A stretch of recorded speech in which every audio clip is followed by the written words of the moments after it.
위대상사 법문 선의 경지 1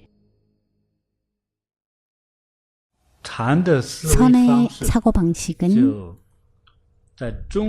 중국 선인 중에 특히 그 노자라는 분이 있는데요. 내가 아니라 이름이 노자, 도덕경을 쓰신 분이라고 들었습니다만 노자께서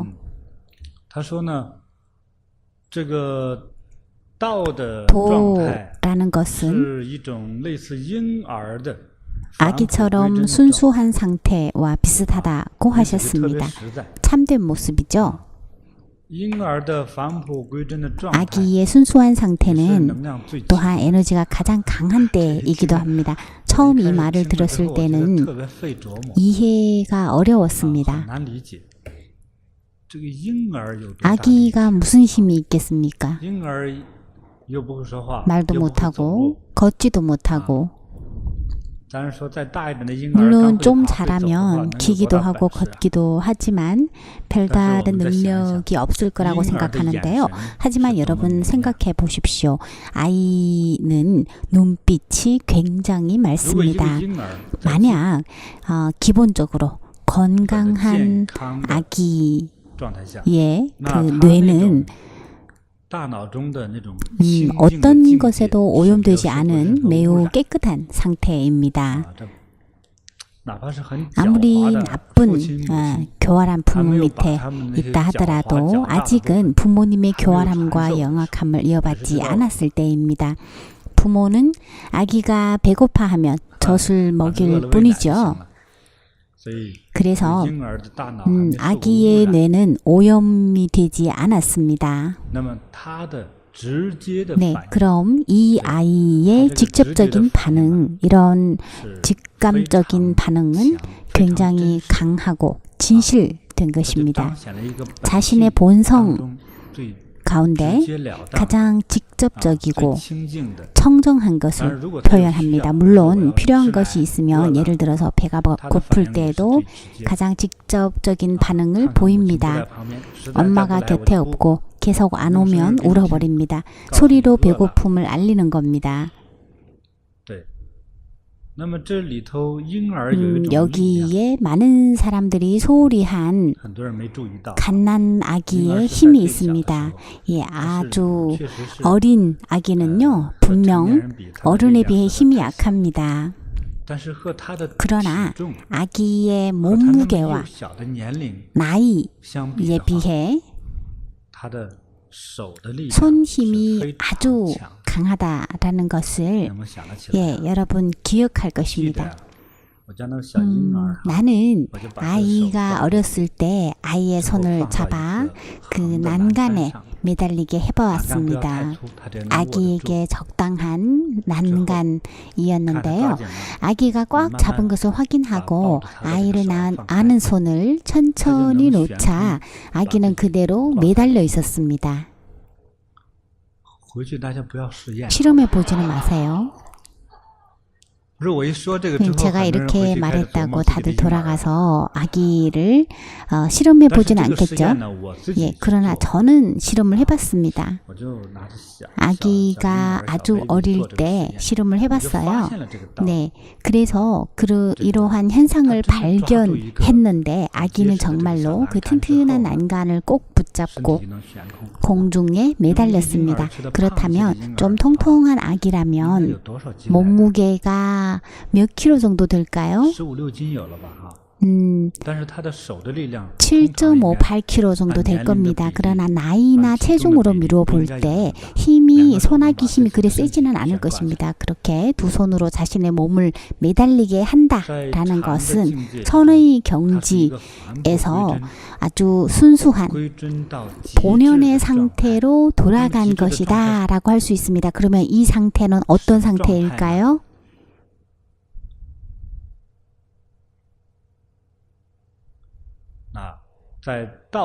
도교의 수행 방법과 불교의 수행 방법은 굉장히 유사합니다.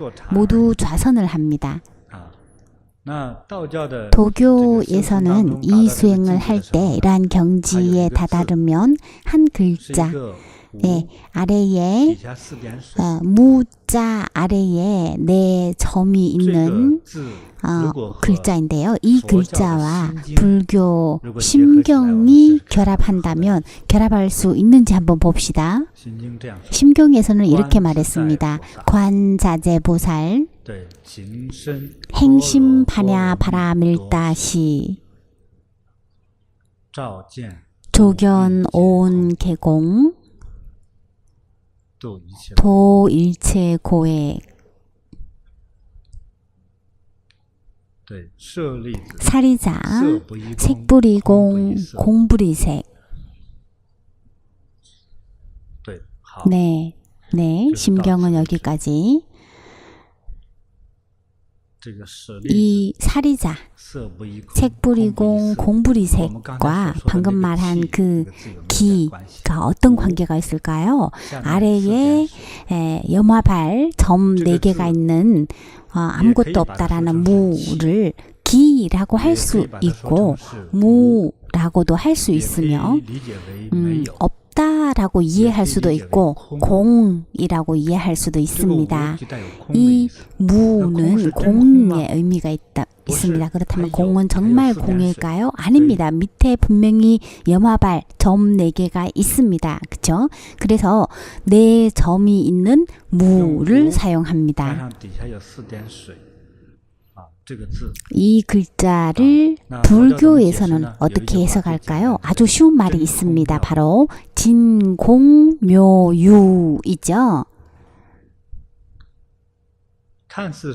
빈 것처럼 보이지만 비어 있지 않은 것이죠.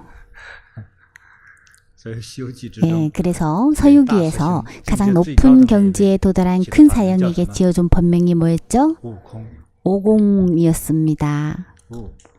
오공, 공을 깨우치라는 거죠. 그럼 도대체 공은 무엇일까요?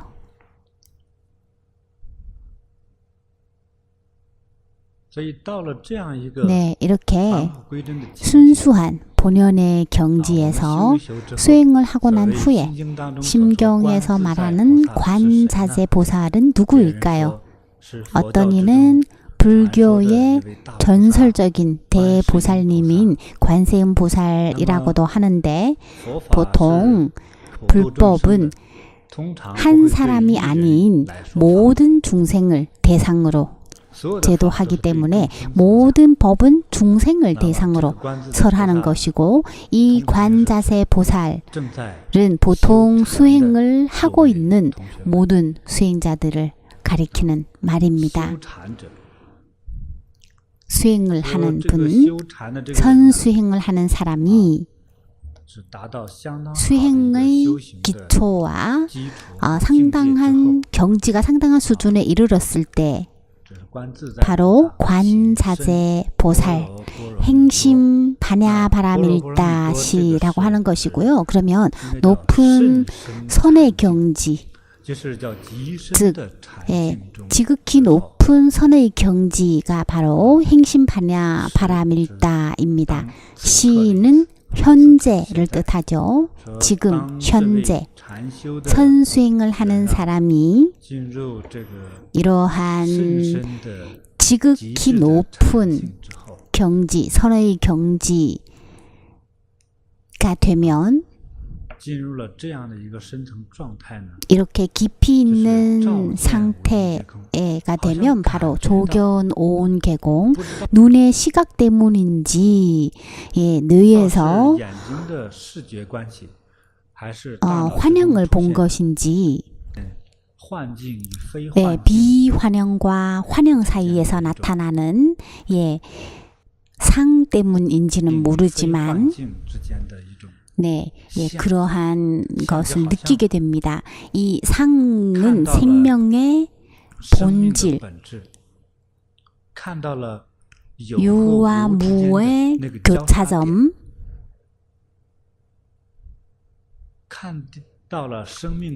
생명의 기원, 우리의 본성, 그리고 괴로움과 즐거움의 무분별, 모든 사물을 보는 것과 같습니다. 예, 바로 가장 근본이 되는 그 원점을 도교에서는 기라고 하지만, 예, 기는 아니고 공이라고 하면 도교에서는 공을 인정하지 않습니다. 불교에서 이를 공이라고 하지만 또 진정한 공이 아니라고 합니다. 그래서 이 경전과 그 묘사로 사물의 참된 모습과 기원을, 예, 서술하고 있습니다. 우리가 이러한 상에 들어섰을 때 바로 상이라는 이러한 경지를 보았을 때 이 경지는 우리의 집착으로 나타난 것이 아닙니다. 공불이색을 상상하면 공불이색은 그림으로 나타난 것이 아니라 우리의 의식 가운데, 우리의 정신세계에서 보거나 깨달은 듯한 것입니다.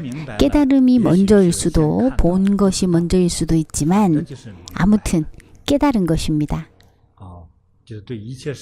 모든 사물에 대해 문득 깨닫게 되는 느낌입니다. 아, 모든 것이 이러하구나. 사리자, 공불이색, 색불이공. 사리자란 역사적 인물로 볼 때 부처님의 제자 중에 사리불이라는 제자가 있었는데 그것을 사리자라고 번역하기도 했습니다. 아니면 다른 사람을 가르치는, 아니면 다른 사람에 대한 이야기인지는 저도 모릅니다. 하지만 여기에서 말하는 것은 경지입니다. 이러한 경지에 도달했을 때 우리는 그를 자유로운 수행인과 같다라고 말할 수 있습니다. 이 자유로움은 어떤 경지일까요? 바로 색불이공, 공불이색의 경지입니다. 예, 이러한 경지에 도달한 사람을 부처님께서는 사리자라고 했습니다. 그러면 사리자란 말을 어떻게 해석할까요? 불생불멸, 부정불구, 부증불감입니다. 또 여기에서 파생된 것이 뭐냐면 불상불하, 부좌불우, 불남불여, 불공불색입니다. 무슨 뜻인지 모르겠죠. 고대 돈왕의 막고굴 조각상 중에는 굉장히 아름다운 보살이 있는데 그 보살의 신체 구조는 남자도 여자도 아닌 불남불여입니다. 우리 같은 일반 사람들은 그걸 연구하지도 않고 생각해 본 적도 없죠. 그렇다면 우리도 수행을 하면 남자도 여자도 아니게 될까요? 아닙니다. 단지 욕구가 사라질 뿐입니다. 말하자면 여기에서 가지가 갈라져 나오는 것입니다. 사람은 왜 욕망이 있을까요? 타고났기 때문입니다. 남자와 여자, 암수의 기질이 있고 성별이 있으니 성에 대한 수요가 있게 되고 때가 되면 자연스럽게 이루어지는 것입니다. 사과는 8월에서 10월이 되면 초록색이나 붉은색으로 익습니다. 그런데 아무도 따주지 않으면 어떻게 해요? 땅에 떨어져 썩어버리게 되죠. 생명은 이렇게 태어나고 사라지게 됩니다. 태어나고 자라고 성숙해서 결국 사라지는 과정을 거칩니다. 인류도 마찬가지입니다. 성별이 있으면 성욕이 있습니다. 욕망이 있다고 해서 우리의 수많은 번뇌 가운데 정 때문에 생긴 많은 번뇌들이 모두 욕망으로 인한 것일까요? 아닙니다. 많은 사람들이 여러분에게 뚱뚱하다고 욕한다면 그것이 여러분의 성별이나 욕망과 관련이 있을까요? 없습니다. 그러나 이러한 생리적인 음양과 남녀의 구별이 주된 원인이기는 합니다. 이러한 욕망이 무한한 욕망을 낳기 때문입니다.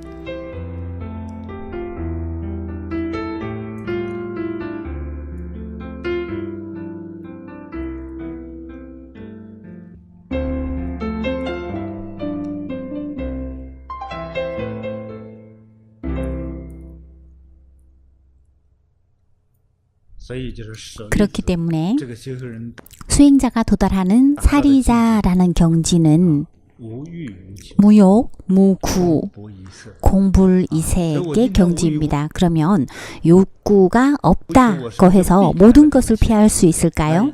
어떤 사람은 자신의 수행을 잘하고 계율을 잘 지킨다 라고 하면서 남자라면 여자와 신체 접촉을 전혀 하지 않는다고 하죠.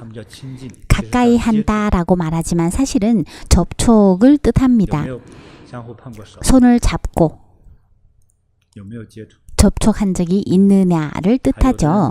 어떤 사람은 이 문제를 피하기 위해서 여자를 만나지 않는다고 합니다.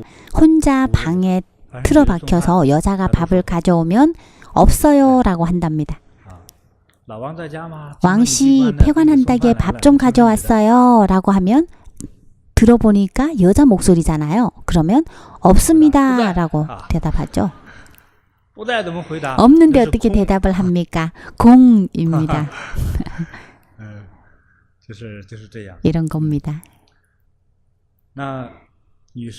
여자가 만든 옷도 안 입습니다. 남녀는 가까이 하면 안 되니까요. 하지만 초연하면 달라집니다. 선종에 이런 이야기가 있습니다. 사형제 사이인 두 선사가 하루는 길을 가다가 강을 건너게 되었습니다. 그런데 마침 그곳에 젊은 여자도 강을 건너려 하고 있었죠. 옛날 중국 사람들은 꽤 오랫동안 여자가 여성이라면 발이나 다리를 드러내지 않았습니다. 특히 송, 원, 명, 청 이 네 왕조가 포함된 왕권 시대에는 여자가 다리나 발을 드러내면 정숙하지 못하다고 생각했습니다. 하지만 이 강은 다리도 없었습니다. 돌덩이로 징검다리라도 놓으면 밟고 지나가면 되지만 며칠 동안 비가 와서 물이 불어났습니다. 마침 이 두 스님도 강을 건너려 하는데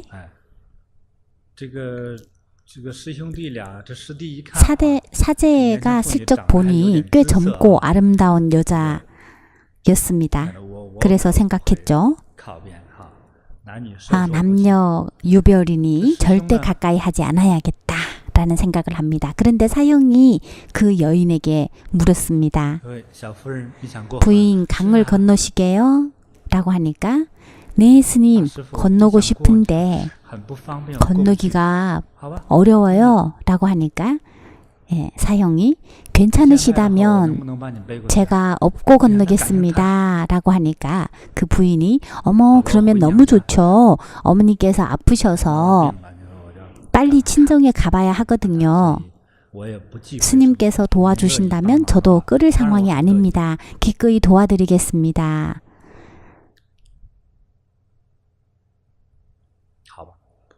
좋습니다. 이렇게 뜻이 맞은 두 사람이 업고 엎혀서 강을 건넜습니다. 1년이 지난 후에 무슨 이유에서인지 사제가 그 이야기를 꺼냈습니다. 사형님, 그때 그 부인 말입니다. 꽤 예쁘지 않았습니까? 그 사형이 그럭저럭 이라고 대답합니다. 그랬더니 사제가 무겁던가요? 라고 물어보죠. 그래서 사형이 무겁지도 않고 가볍지도 않았네 라고 대답합니다.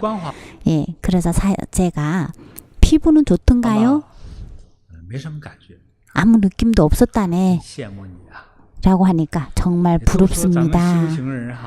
예, 수행하는 사람은 여인을 가까이 하면 안 된다고 하는데 사형은 이렇게 업고 건넜으니 계율을 범한 게 아닙니까? 라고 하는데요. 그러자 사형이 이렇게 말합니다. 계율을 범한 것 같진 않은데. 그러자 사제가 또 말하죠. 계율을 범하지 않다뇨. 지난번에 나서서 여인을 업어주고 또 그렇게 기뻐하셨잖아요. 그러자 사형이 말하죠. 나는 그 여인을 이미 1년 전에 내려놓았는데 자네는 아직까지 업고 있군. 힘들지 않은가?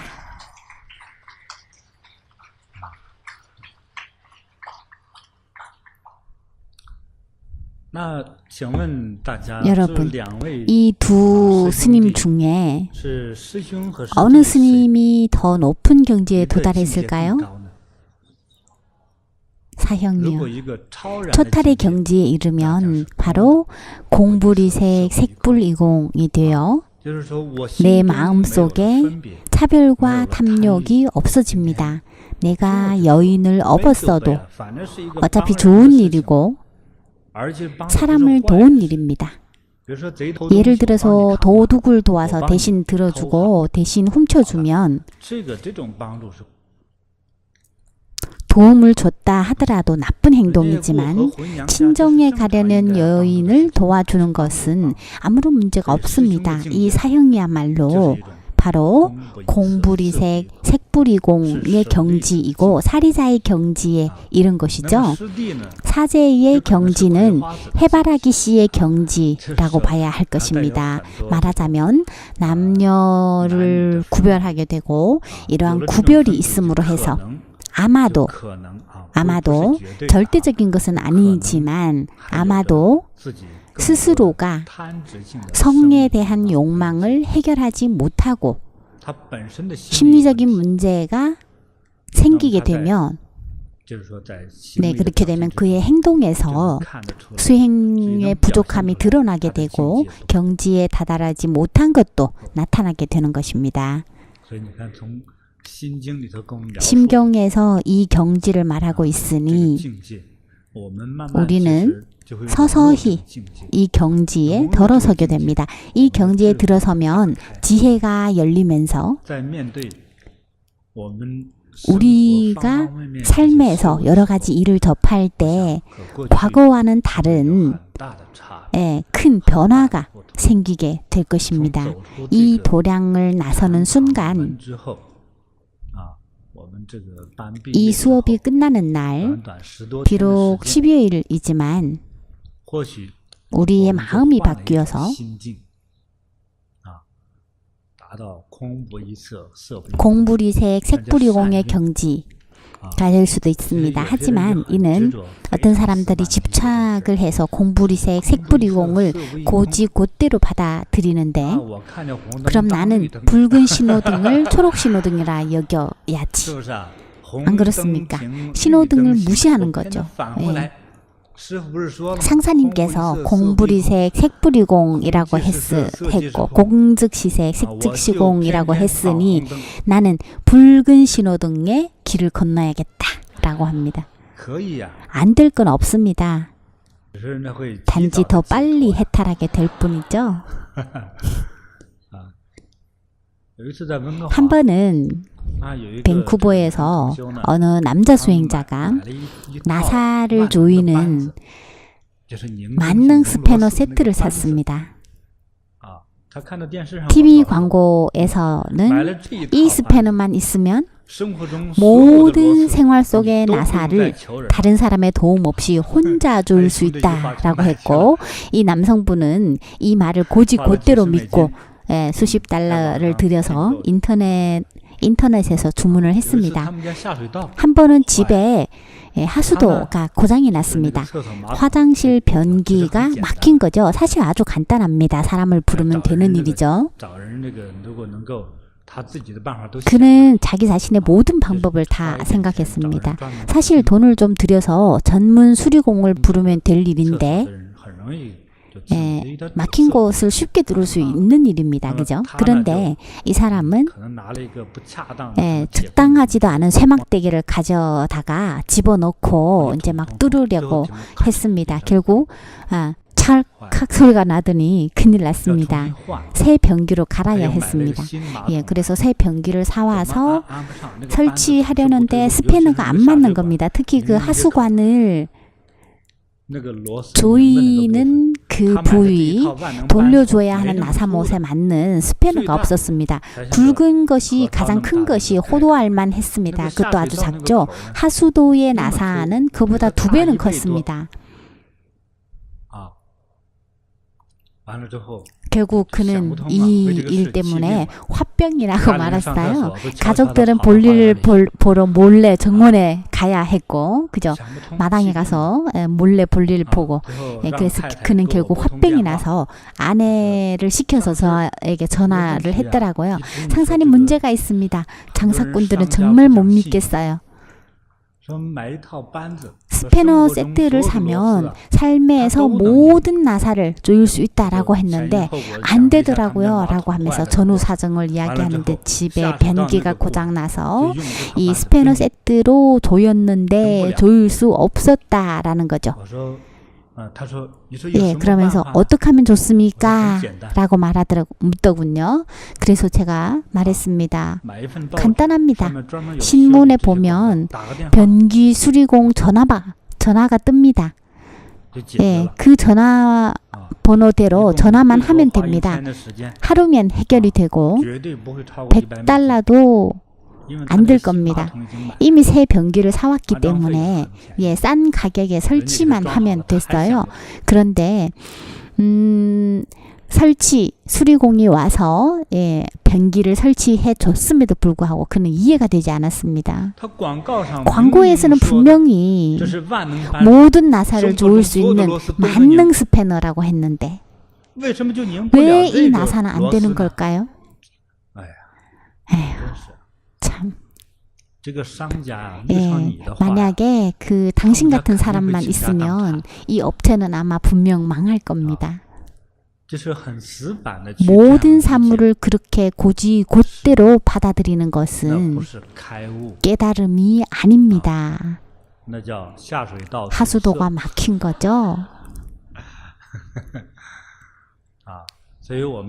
깨달음은 상황에 따라 변하는 것입니다. 하지만 해탈을 위한 임기응변입니다. 다시 아기의 상태로 돌아가서 아기가 기어가는데 벽이 앞을 막고 있습니다. 그럼 아기는 벽을 뚫고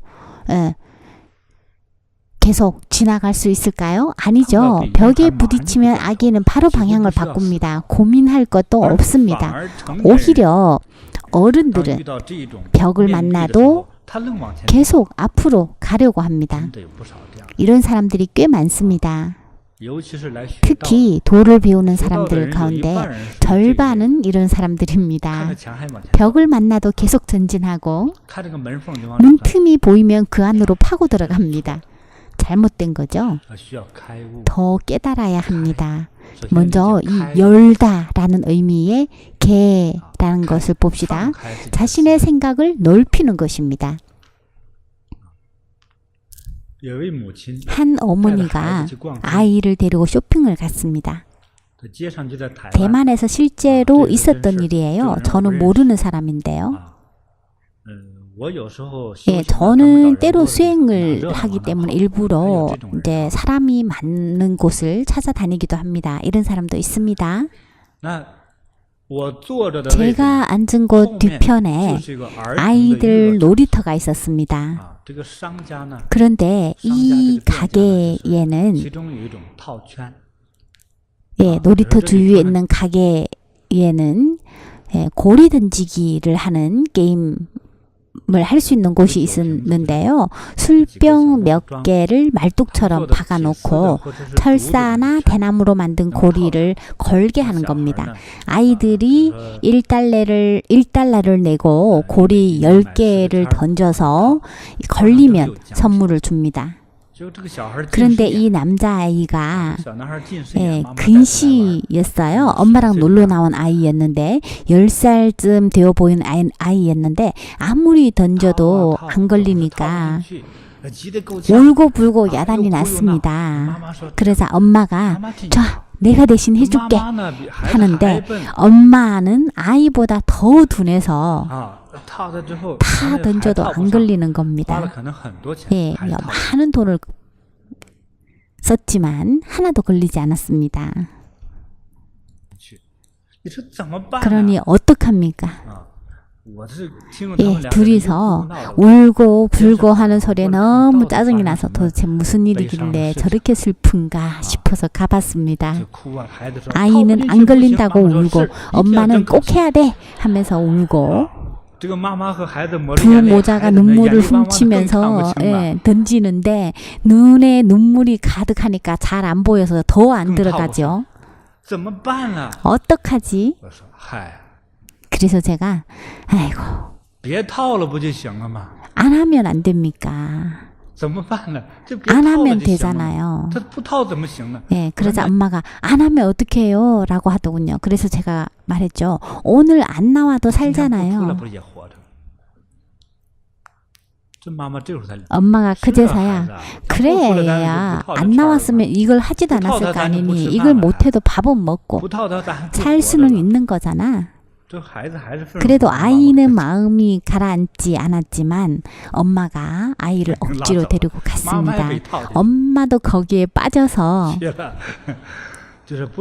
이 고리가 안 걸린다고 울고 불고 하면서 고리 던지는 데에만 예, 수많은 돈을 썼습니다. 그죠? 주인은 기뻤겠죠.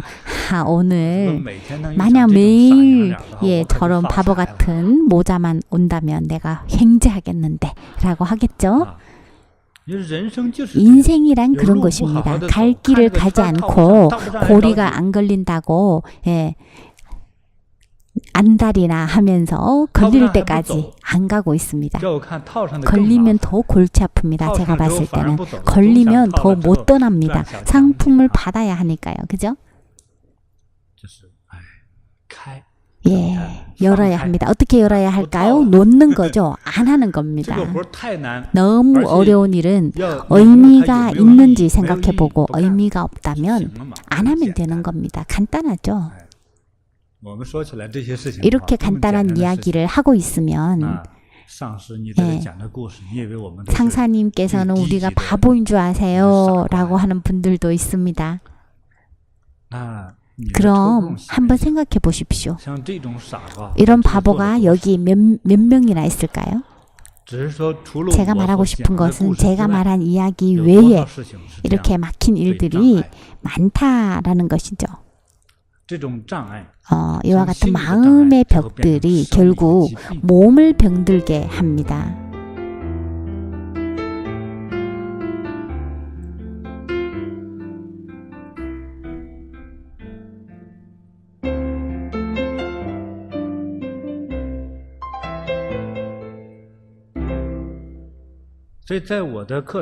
제 수업에 온 사람들은 보리선수가 건강을 준다고 말하지만 더 중요한 것은 즐거움을 준다는 것입니다. 지난번에 온 모고가 아닙니다 스승님, 건강이라고 써야 합니다 라고 하면서 모두들 실용적이라고 한다라고 하는데, 하지만 저는 아니다, 건강은 즐거움에서 오는 것이다 라고 했습니다. 왜냐하면 질병은 번뇌에서 비롯되고요, 건강해야만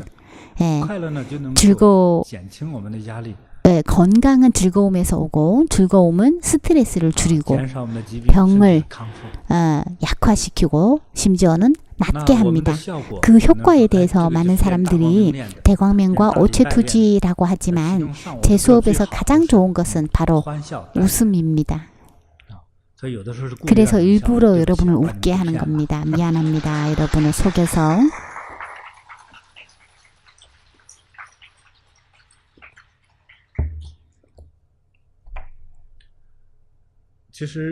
사실 즐거운 마음은 제가 말하는 심지어 즐거움은 때로 의식하지 않은 상태에서 자연스럽게 나타납니다.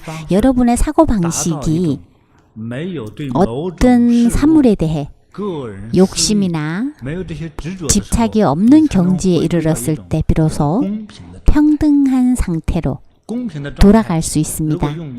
만약 저울로 잰다면 평등한 상태는 0이겠죠. 0. 수학에서는 0이라고 하지만 문자로 볼 때는 0이라고도 할 수 있지 않나요? 도교에서는 무라고도 한다죠. 하지만 없는 것은 아닙니다. 양쪽에 각각 1000근씩 달고 있으니까요. 이것을 무라고 할 수 있을까요? 0이 반드시 무는 아닙니다. 그래서 무에 4점이 있는 것입니다. 이 점이 바로 저울추입니다. 우리의 마음이 바뀌어 이렇듯 청정하고 사리사욕이 적은 상태로 돌아가야 사물을 보고 분석할 때 0의 상태로 돌아갈 수 있습니다. 이 0의 상태가 공부리새 색불이공이라고는 말할 수 없겠지만 가장 비슷한 경지이기는 합니다. 이 경지는 또한 지혜로운 상태라고도 합니다. 지혜가 생기면 어떤 일을 처리할 때 깨끗하고 공평하게 잘 처리할 수 있겠죠. 중국의 전통 섭생학께서 중의에서 치료를 할 때 가장 근본적인 기준이 바로 음양의 균형입니다.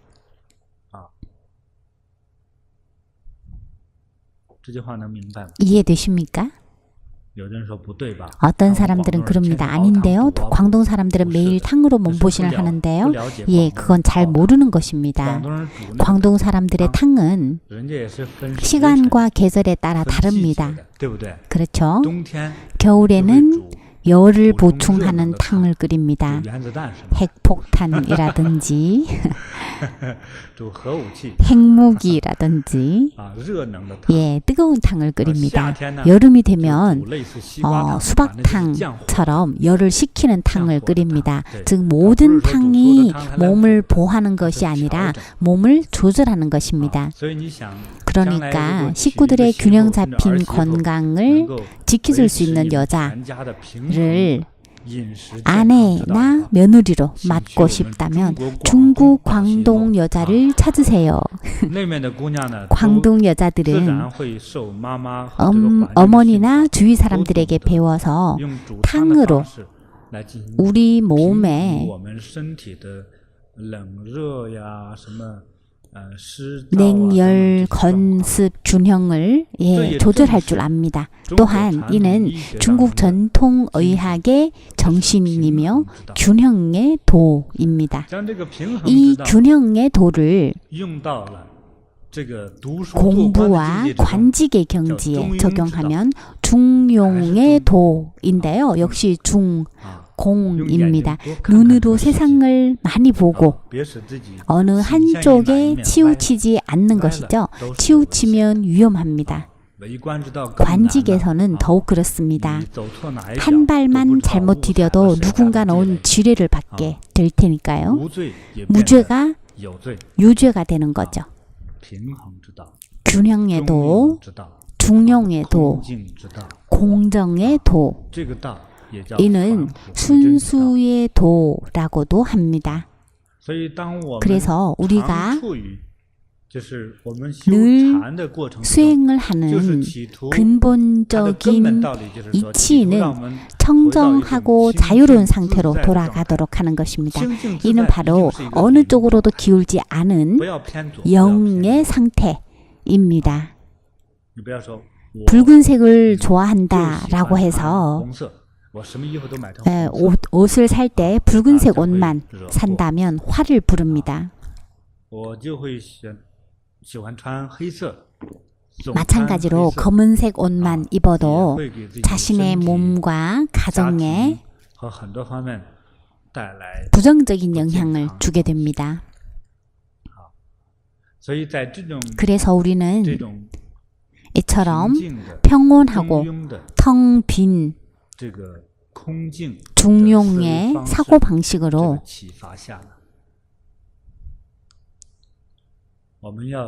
순리에 따른 자유로움을 배워야 합니다.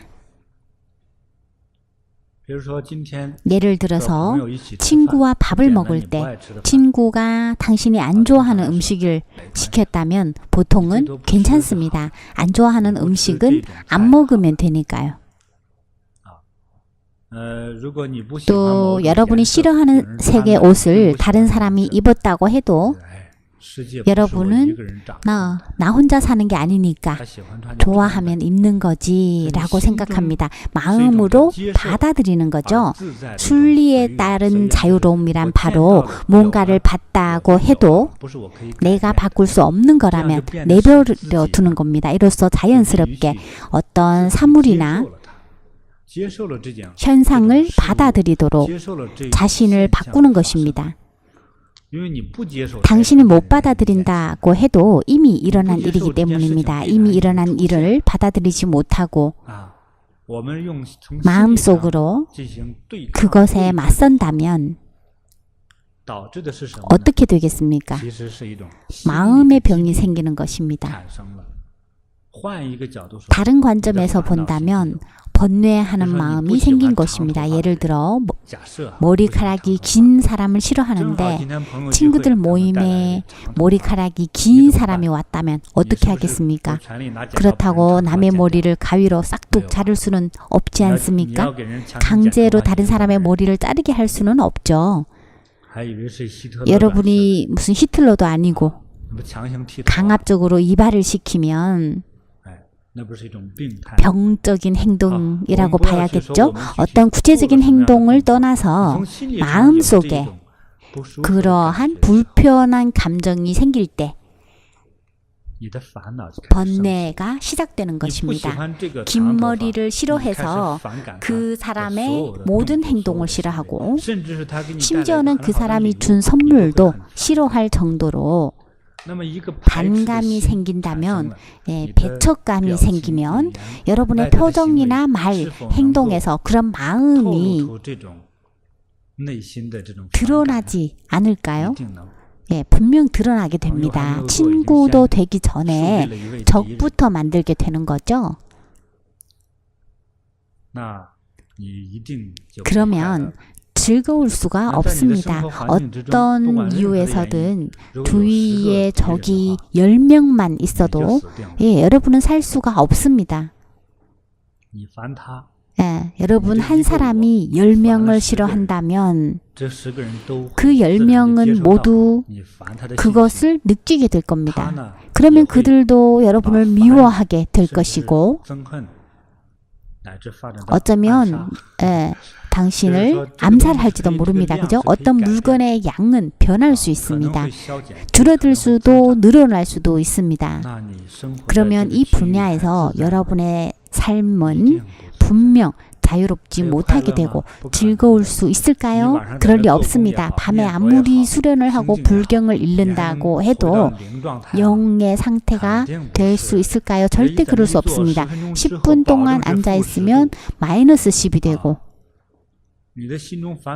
여러분의 번뇌는 점점 많아져서 10분 후에 마이너스 40이 되어서 균형이 깨지기 때문에 이건 영의 상태가 아니라 차가운 상태, 생명력이 없는 상태입니다. 마음이 차갑게 얼어붙어 버린다면 그건 살아있는 마음일까요? 생명력이 없는 상태가 되죠. 그래서 여러분은 자신의 마음과 자신의 정신세계를 순리에 따라 자유로운 공부리세계 경지로 돌아가게 해야 합니다. 이 경지를 말하는 가장 적합한 말이 바로 사리자입니다. 사리자, 색불이공 공부리세. 이 경전의 내용을 이해하면 오늘도 실제 수행의 기초를 쌓고 확실한 깨달음을 얻을 수 있을지도 모릅니다. 그러나 선의 최고 경지가 공부리색은 아닙니다. 공부리색의 경지는 마음 먹는다고 이룰 수 있는 것은 아닙니다. 선의 최고 경지에 이르는 방법은 여러 가지가 있습니다. 역대 선수행 대사님들께서 연구해낸 수많은 방법들이 세상에 알려져 있습니다. 그러나 많은 방법은 보통 사람들에게는 부작용을 줄 수 있습니다.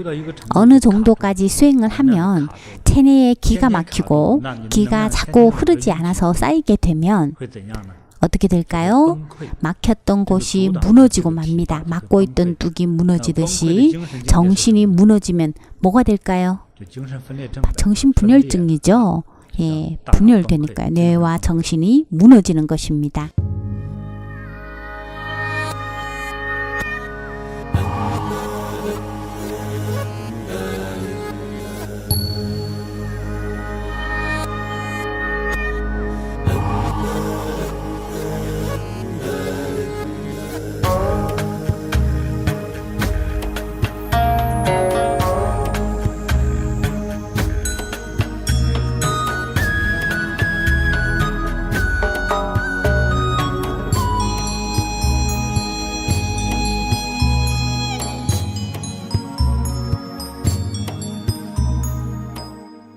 동시통역 정금주였습니다.